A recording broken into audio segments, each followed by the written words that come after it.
Bismillahirrahmanirrahim. Assalamualaikum warahmatullahi wabarakatuh.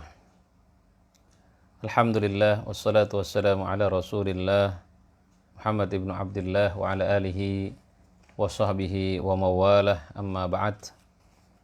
Puji dan syukur kita panjatkan kehadirat Allah Subhanahu wa taala. Salawat dan salam selalu tercurahkan kepada junjungan kita baginda Rasulullah sallallahu alaihi wasallam.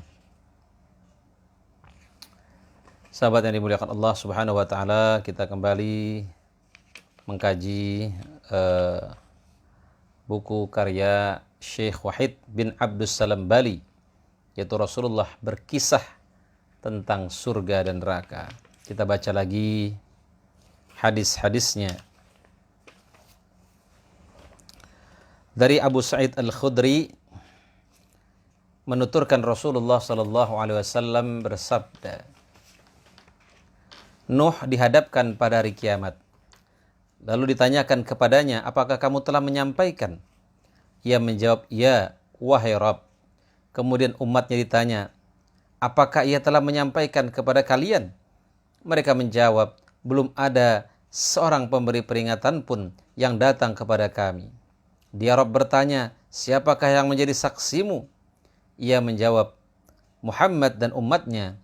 Lalu kalian dihadapkan untuk menjadi saksi. Kemudian beliau membaca, dan demikian pula kami telah menjadikan kamu umat Islam, umat yang adil dan pilihan.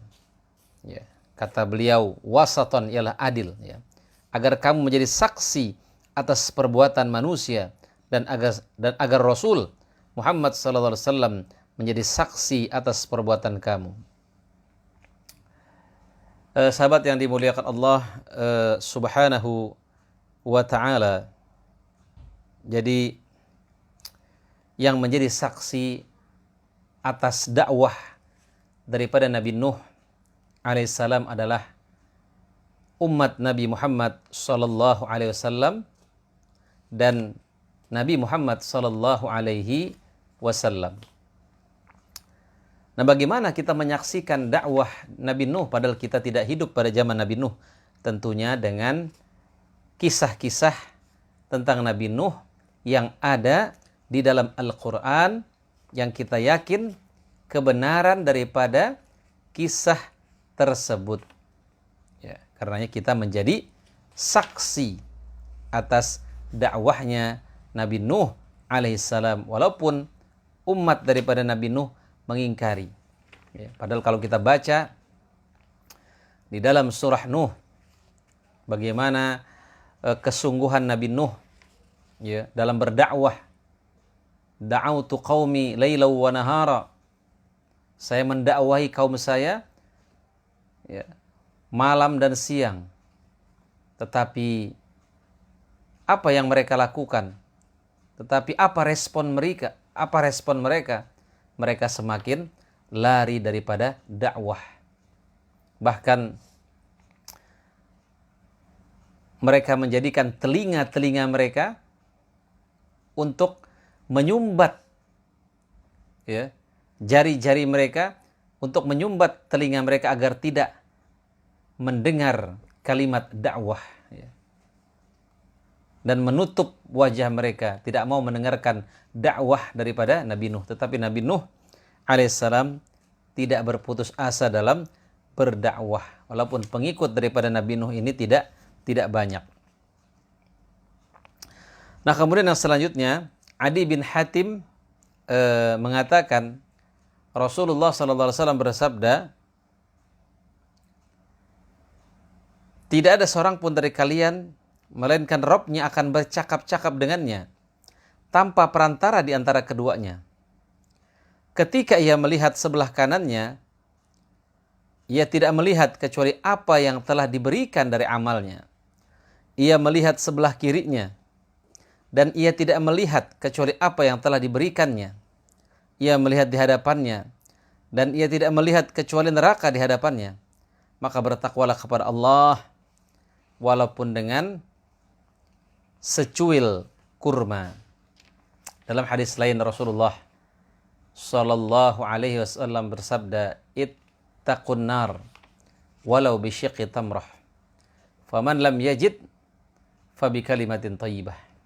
Lindungilah dirimu dari api neraka walaupun dengan setengah biji kurma. Ya. Sedekah juga bisa menghalangi kita dari api neraka. Karenanya bersedekahlah dengan kemampuan yang kita miliki. Kita hanya bisa berikan sedikit, nggak apa-apa. Jangan sampai kita tidak bersedekah, kita tidak memberi karena alasan kita sedang susah.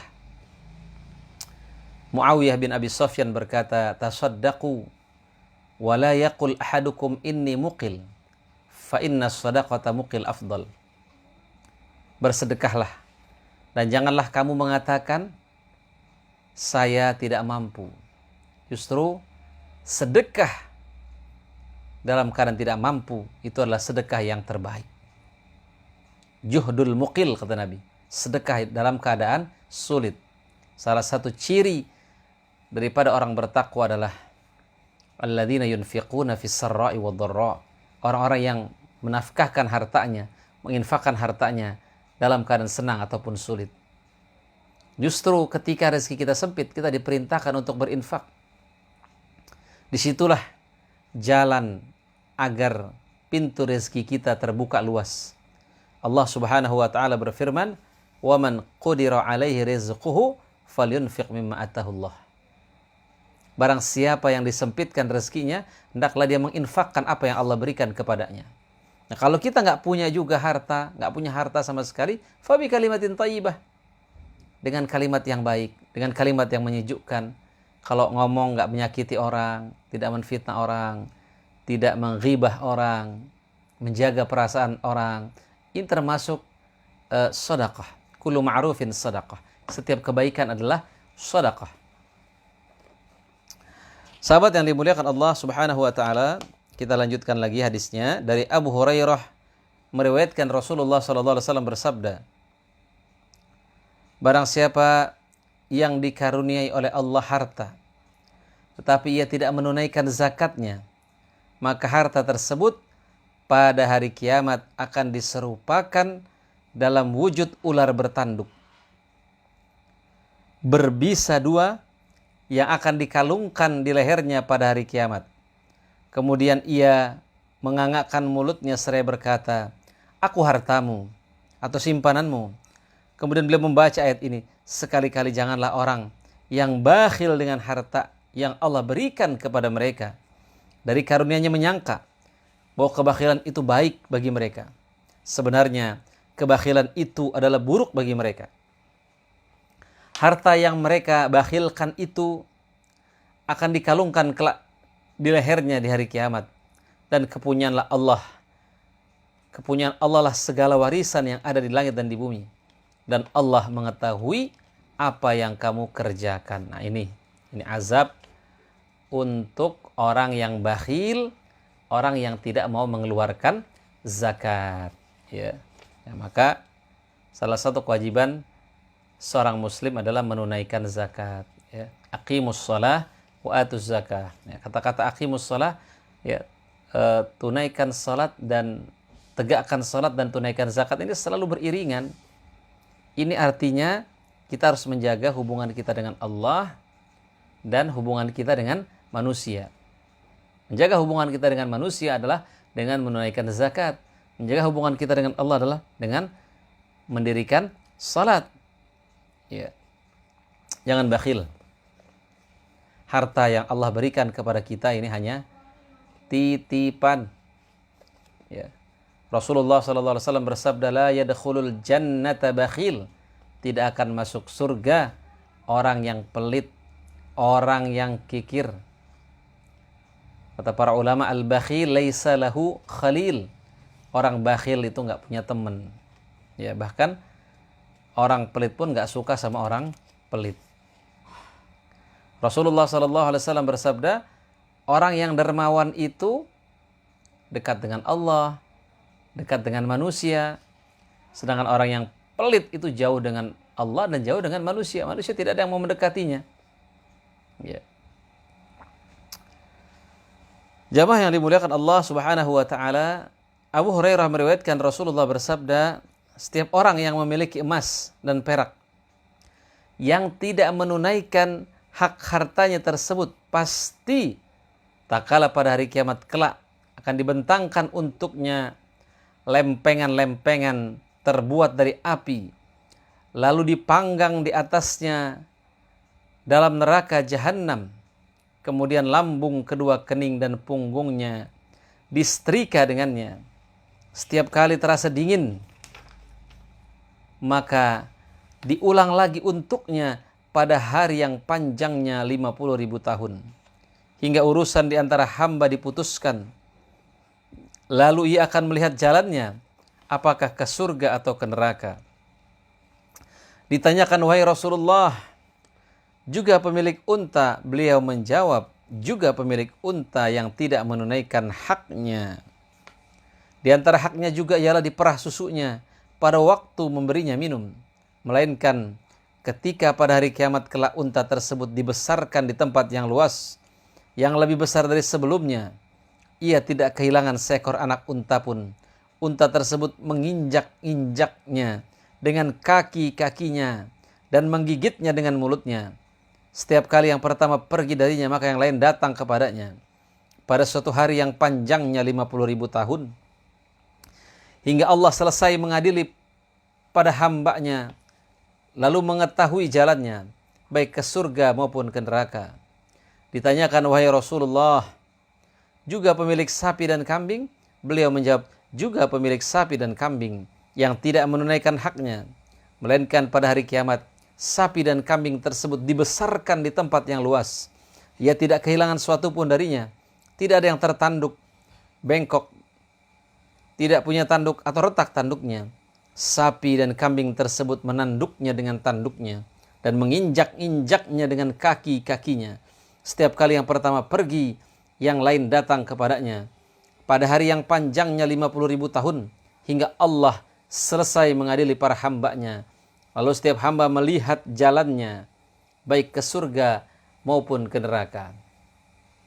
Nah, jadi itulah hukuman bagi orang yang memiliki hewan-hewan tetapi tidak mau dizakatkan. Padahal sudah cukup nisabnya. Ya. Kemudian jamaah yang dimuliakan Allah Subhanahu wa ta'ala, azab di neraka juga macam-macam bentuk azabnya ya. Seperti tadi orang yang tidak mau menunaikan zakat ya. Jika dia memiliki harta berupa emas dan perak, maka emas dan perak semua yang dia miliki akan digantungkan di lehernya pada hari kiamat. Ya. Allah akan mempermalukan dia. Kemudian kalau dia memiliki hewan dan tidak mau dizakatkan, maka hewan-hewan itu nanti akan menginjak-injaknya di hari kiamat. Ya, maka orang yang bakhil itu begitu sengsaranya. Kenapa? Dia hidup di dunia sebagai orang yang miskin, tapi nanti dia dihisab di akhirat sebagai orang yang kaya. Abu Hurairah meriwayatkan sabda Nabi SAW. Ini hukuman untuk orang yang bunuh diri. Ya. Siapa yang menjatuhkan diri dari gunung untuk membunuh dirinya, maka di neraka jahanam ia menjatuhkan dirinya di dalamnya dalam keadaan kekal abadi di dalamnya selama-lamanya. Orang yang bunuh diri dengan jalan terjun. Nah, nanti di neraka juga nanti dia terjun. Dia mati, kemudian dia terjun lagi. Terus begitu. Ya. Kemudian barang siapa menenggak racun untuk membunuh dirinya, maka racun di tangannya untuk ditenggaknya di neraka jahanam dalam keadaan kekal abadi. Ya, yang mati karena minum racun, nanti dia akan minum racun berulang-ulang di neraka jahanam. Barang siapa yang membunuh dirinya dengan sepotong besi, maka sepotong besinya berada di tangannya untuk ditusukkan di perutnya di neraka jahanam dalam keadaan kekal abadi di dalamnya selama-lamanya. Ya, makanya kita sebagai umat Islam tidak boleh bunuh diri. Tidak boleh putus asa. Dalam keadaan apapun tetap harus optimis. Ya.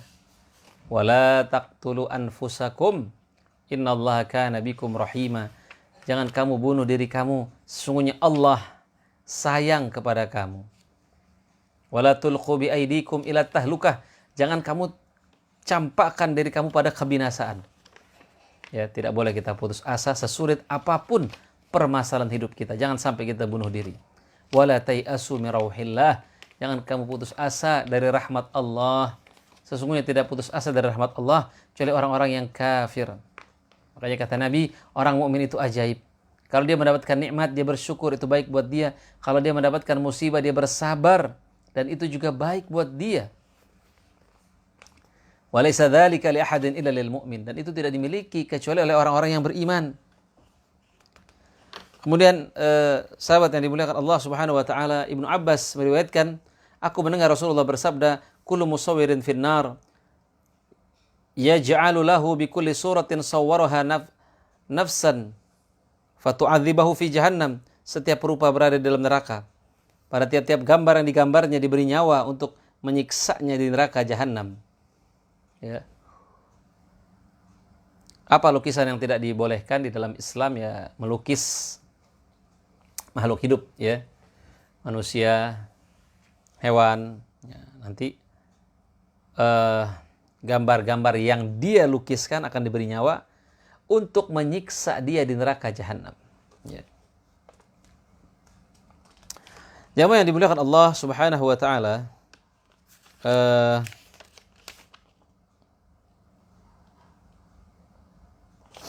kemudian Ahnab bin Qais menceritakan, aku duduk bersama sekelompok orang dari Quraisy. Lalu seorang yang rambut, pakaiannya dan penampilannya kusut datang hingga ia berdiri di hadapan mereka. Lalu mengucapkan salam. Kemudian dia mengatakan, berikan ancaman kepada para penimbun harta dengan batu yang dipanaskan oleh neraka jahanam, kemudian diletakkan di atas puting buah dada salah seorang dari kalian hingga keluar dari tulang lunak pada ujung punduknya, dan diletakkan di atas tulang lunak pada ujung punduknya hingga keluar dari puting buah dadanya. Ia gemetar, kemudian berpaling, lalu duduk bersandar pada tiang. Aku pun mengikutinya dan duduk di dekatnya, sementara aku tidak tahu siapa dia. Lalu aku mengatakan kepadanya, aku tidak melihat mereka kecuali mereka tidak suka dengan apa yang Anda ucapkan. Ia mengatakan, sesungguhnya mereka tidak memahami sesuatu pun.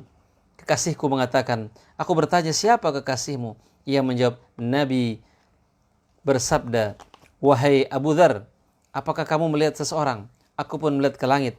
Ternyata waktu siang sudah tidak tersisa lagi. Dan aku melihat Rasulullah akan mengutusku untuk keperluannya. Aku katakan, ya, beliau bersabda, aku tidak suka bila aku memiliki emas sebesar Uhud yang aku infakkan seluruhnya kecuali 3 dinar. Sungguhnya mereka itu tidak memahami. Mereka hanya mengumpulkan dunia. Tidak, demi Allah, aku tidak meminta dunia kepada mereka. Dan tidak pula meminta fatwa kepada mereka tentang agama. Hingga aku berjumpa dengan Allah Subhanahu wa ta'ala. Nah, ini salah satu hukuman untuk orang yang juga menimbun emas dan menimbun hartanya, ya, tidak mau dizakatkan. Jamaah yang dimuliakan Allah Subhanahu wa taala. Kemudian hadis dari Abdullah bin Amr menuturkan, Rasulullah bersabda, sungguhnya Allah mendekati seorang mukmin lalu meletakkan tangannya padanya dan menutupinya seraya bertanya, apakah kamu tahu dosa demikian? Apakah kamu tahu dosa demikian? Dia menjawab, ya wahai Rabbku, hingga membuatnya mengakui dosa-dosanya dan merasa bahwa dirinya telah celaka. Kata Allah, aku telah menutupi dosa-dosamu di dunia dan aku menghapuskannya pada hari ini. Lalu ia diberi buku catatan kebaikannya. Adapun orang-orang kafir dan munafik, maka mereka dipanggil di hadapan para makhluk sebagai saksi. Nah, jadi orang yang menutupi aib orang lain, yang menutupi keburukan orang lain, nanti Allah akan tutup aibnya di hari kiamat.